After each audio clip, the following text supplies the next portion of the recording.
días a este equipo de panelistas y sobre todo a el equipo técnico que hace que lleguemos a ese gran público que aprovechamos para saludar, que se da cita cada domingo para ver nuestras disertaciones. Que oye, Cordero, estamos llegando lejos.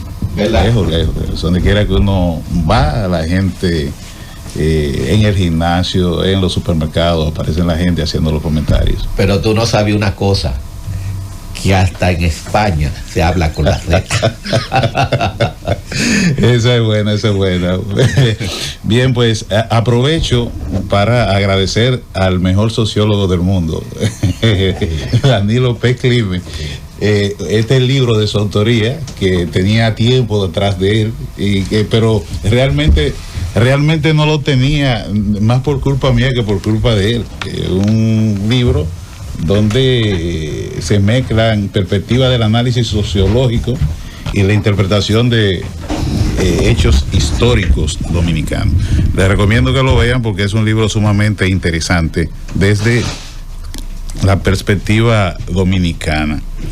El tema que nos convoca hoy, un tema capicúa como todo lo que tú buscas: impacto geopolítico de la crisis energética a nivel global, regional y local. Oye, un título bastante pretencioso, pero vamos a ver cómo lo abordamos. Yo quiero abordarlo desde la perspectiva de la salida de Emiratos Árabes Unidos de la Organización de Países Exportadores de Petróleo. Profesor Manuel, usted me está boicoteando comentarios. Ese es el ícono Manuel Núñez, nuestro gran historiador y escritor. Decía que este tema yo prefiero abordarlo desde la perspectiva de la salida de Emiratos Árabes Unidos del gran cártel energético conocido como la Organización de Países Exportadores de Petróleo. Y les recomiendo buscar un artículo que escribimos ayer, que sale en la prensa hoy, con el título Estados Unidos, China y la ruptura de la OPEC. Bien, obviamente la salida de Emiratos Árabes Unidos del cártel de las grandes naciones exportadoras de petróleo es significativo y tiene varias lecturas. Desde la perspectiva de la capacidad de producción, de la perspectiva de la cuota de producción, incluso intereses geopolíticos particulares. Durante tiempo, en el seno de la OPE se estuvo gestando una fractura y esto tiene que ver precisamente con lo que decía previamente. Cuota de comercialización y capacidad de producción. Sin embargo, como el petróleo fluía desde el Golfo Pérsico hacia el extranjero, no había grandes problemas y estas diferencias se manejaban desde un punto de vista amigable. Pero con los ataques de Estados Unidos e Israel a Irán el 28 de febrero y el posterior cierre del estrecho de Hormuz, todo esto cambió. Entonces vemos una situación que se da porque en principio no debería de haber grandes problemas, porque con el estrecho de Hormuz cerrado, pues la producción, el petróleo que hay en el mundo se reduce. Por tanto, no debería haber grandes problemas. Pero ¿qué es lo que pasa aquí? Bueno, es que Emiratos Árabes Unidos se ha venido sintiendo rehén del cártel de producción petrolera desde hace mucho tiempo. Estos impactos de la guerra en Irán fue a uno de los países que más le afectó, y también a Qatar, pero Qatar se salió del cártel petrolero en el año 2019.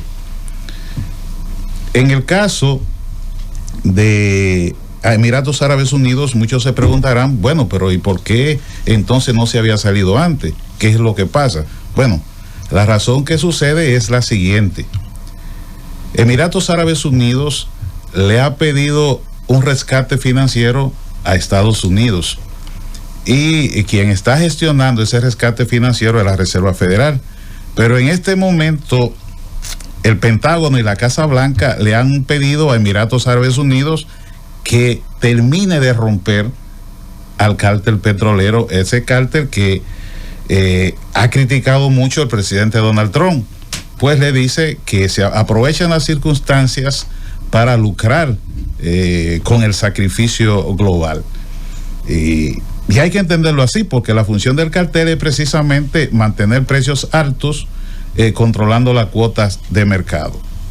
Pero entonces, como este impacto de la crisis ha sido tan fuerte, en el caso de Emiratos Árabes Unidos ha sido los más afectados, porque además de tener impacto en la parte energética, ha tenido un impacto financiero, y es que en los últimos años Emiratos Árabes Unidos se ha convertido en un importante centro comercial, financiero, y esto ha venido creciendo principalmente a raíz de la comercialización con empresas rusas. Esto no se dice, pero muchos de estos capitales de Emiratos Árabes Unidos han huido a Hong Kong tras el inicio de la guerra en Irán, porque no se habla que tras las sanciones a Rusia, pues Emiratos Árabes Unidos ha seguido negociando con las empresas, esas empresas rusas que supuestamente están sancionadas, han estado haciendo negocio en Abu Dhabi, en Dubái. ¿Cómo? Bueno, con el beneplácito de Londres, de Washington y de Bruselas. A algo que había que ver también, que se le suma a Tel Aviv, utilizando sus peones comunes, que generalmente para sus diferentes negociaciones, incluso para el patrocinio al terrorismo que se ha comentado, utilizan tanto a Qatar, a Emiratos Árabes Unidos, como en ocasiones a la propia Arabia Saudita. Y esto no es extraño, porque esa permisividad también la hemos visto con India en el ámbito petrolífero, comprando petróleo a Rusia, supuestamente que está sancionada con la famosa flota fantasma, y a la luz de estas grandes potencias se refina y se vende con productos refinados mucho más caros a Europa y a otras naciones. Esto muestra la moral de doble rasero del sistema internacional. Pues en este momento entonces usted se preguntará, pero ¿y entonces si esto ha venido ocurriendo siempre, cuál es el problema? Bueno, el detalle es que Emiratos Árabes Unidos ha venido invirtiendo paulatinamente en cerca de aumentar en un 20% su capacidad de producción, y tiene un proyecto de inversión hasta el año 2027 para aumentar la producción, su capacidad de producción en 4.85 millones de barriles de petróleo diarios. Entonces, ¿cuál es la contradicción? Bueno, la situación es que Arabia Saudita y Rusia, como principales productores, se saltan la cuota muchas veces que imponen. ¿Por qué? Porque Arabia Saudita, por su estructura económica y precisamente por sus proyectos a futuro, necesita un precio alto, a pesar de que es la que produce el barril de petróleo al costo más bajo del planeta, pero por su sistema, su estructura económica y esos proyectos que tiene, necesita un precio alto. Recuerden que Arabia Saudita tiene ese famoso proyecto Visión 2030, con el cual aspira a las tecnologías y a las renovables, algo que nosotros pensamos que después, tras los asuntos del estrecho de Hormuz, va a haber que revisarlo. En el caso de Rusia, no hay que decirlo, que necesita precios altos tras su empantanamiento en la guerra de Ucrania. Entonces, en el caso de Emiratos Árabes Unidos, podría jugar con los precios, porque Emiratos Árabes Unidos es un país que tiene un costo de producción muy bajo, muy similar a Arabia Saudita, y realmente el precio de equilibrio para ellos no es tan importante que sea alto, porque si ellos amplían su margen de comercialización, pues con un precio de petróleo más barato podían equilibrar su balanza. Entonces, esto es lo que plantea esa dicotomía que hay entre los propios actores de la OPEP, que realmente, aunque no se ve así ahora mismo, pero en el mediano y largo plazo le puede ocasionar grandes daños al cartel petrolero. Y en el caso de Estados Unidos, podríamos ver que la coyuntura ha sido aprovechada por el Pentágono y la Casa Blanca, que podríamos colegir que es una estrategia que viene de hace tiempo, porque si vemos atrás, en el 2016 salió Indonesia, Qatar en el 2019, Ecuador en el 2020, Angola en el 2023, y entonces nosotros podríamos intuir que el próximo miembro en salir del poderoso cártel podría ser Venezuela. Con lo que, si bien Venezuela no tiene ahora una gran capacidad productora, pero sí tiene las reservas probadas más grandes del mundo. Entonces, otro detalle que hay que ver, que hace un tiempo, unos años, la OPEP tenía un control del 85% del mercado energético. En la actualidad esto anda por alrededor del 50%, pero aún tiene poder en el mercado de los energéticos, algo que disgusta mucho al presidente Donald Trump, que varias veces ha expresado esto, su inconformidad con las acciones del cártel petrolero. Entonces, viendo esto, podremos ver que hay un grupo de países que tiene muy determinados intereses comunes, pero también tiene otros intereses específicos bien contrapuestos, y esto lo vemos en el seno del cartel. Entonces, habría que ver ahora qué va a pasar con esa gran fractura que se está gestando en el seno de la OPEP, pero más de la OPEP allá en las monarquías del Golfo, en el Golfo, precisamente donde están estos países mayores exportadores de petróleo. Es bueno que entendamos algo. La producción de Emiratos Árabes Unidos en la actualidad ronda los 3.4 millones de barriles de petróleo diario. No es porque esa sea su capacidad, es que esa es la cuota que le ha asignado la OPEP. Pero como dije previamente, las inversiones de Emiratos Árabes Unidos tienen un proyecto 2021-2027 que concluye el próximo año, donde se están invirtiendo 150.000 millones de dólares para elevar la capacidad de producción a 4.85 millones de barriles de petróleo diarios. Era el miembro de la OPEP que tenía la capacidad tenía la facilidad o la potencialidad de aumentar su capacidad de producción de manera más rápida, como lo estamos viendo. Entonces, esto podría ser que saliera al mercado mundial más petróleo.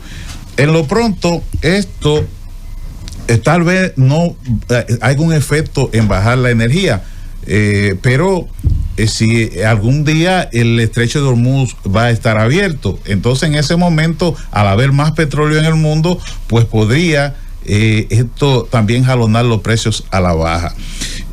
Un detalle importante aquí que podemos ver en lo que en Estados Unidos es que las informaciones que nos llegan es que hay dos opciones para Estados Unidos, y una es volver a los ataques y volver a la guerra, ¿verdad? O la otra, continuar con el bloqueo del estrecho de Hormuz. A pesar de que Emiratos Árabes Unidos dijo que iba a entrar el petróleo de manera gradual al mercado internacional para no sobresaltar el mercado internacional, uno también se pregunta, bueno, pero si el estrecho de Hormuz, una de sus opciones, de las dos opciones que tiene Estados Unidos es volver a la guerra, y ya vemos que hay problemas legales con el Congreso, legislativos, entonces otra opción sería mantener el estrecho de Hormuz bloqueado. Si eso es así, entonces la situación sería muy grave, porque entonces el precio del petróleo no bajaría y los países tendrían que comprometer ya no solo la reserva comercial, sino también la reserva estratégica, que en el caso de Estados Unidos sus reservas estratégicas están bastante averiadas, porque recuerden que a raíz de la guerra, estas reservas que se encontraban cuando empezó la guerra en poco más de 400 millones de barriles de petróleo, tomando en consideración que la capacidad máxima de las reservas de Estados Unidos son 714 millones de barriles de petróleo, y ya estaban en poco más de 400 millones, pero se aprobó sacar al mercado 120 millones de barriles de petróleo, en 170 millones de barriles de petróleo en un plazo de 120 días, empezando a mediados de marzo. Sin embargo, las gasolinas dentro de Estados Unidos están en su máximo precio histórico. Entonces esto crea grandes problemas. Ya para ir cerrando, podríamos ver que estos cambios que se están gestando y la salida de Emiratos Árabes Unidos del estrecho de Hormuz y las opciones que Estados Unidos, esto muestra que el cambio que se está gestando no solo va a afectar el mercado energético, sino también que va a afectar al mercado financiero, porque el Golfo Pérsico mantiene a través del petrodólar uno de los pilares del estatuto del dólar como principal divisa de referencia para transacciones comerciales, por no mencionar lo de como divisa de reserva global. Entonces al final podríamos estar viendo que la OPEP se divida en dos: una OPEP que mire hacia China y los BRIC, y otra OPEP que mire hacia Estados Unidos. El componente de esto es muy traumático, y deberemos estar observando cómo se siguen dando estos acontecimientos.